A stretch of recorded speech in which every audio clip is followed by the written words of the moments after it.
We were actually classmates in primary school. Kat sekolah mana tu? Woodgrove Primary. No way! So macam a bit of like full circle moment. Yes!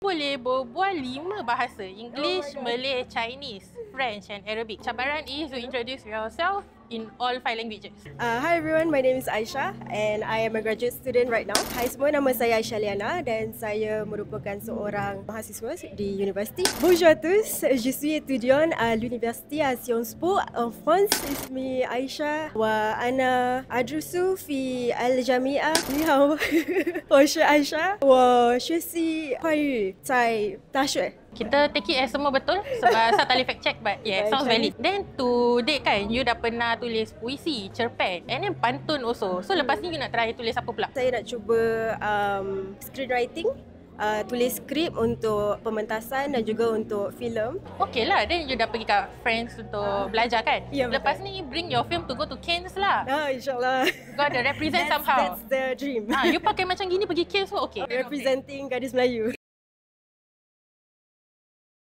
And you are also a pantun girly. Okay. So for you, I created my own pantun. Then you kena balas on the spot. Okay, insyaAllah saya cuba. Conten meja kat sekolah. Kena marah kos buang masa. Apa advice untuk belia tabah so that mereka tak putus asa? Okay, baik. Jadi saya akan cuba beli pantun on the spot. Izinkan bulan jenguk mentari, hanya bertemu waktu gerhana. Terus berdoa setiap hari, dengan itu usaha menjana. InsyaAllah. Okay.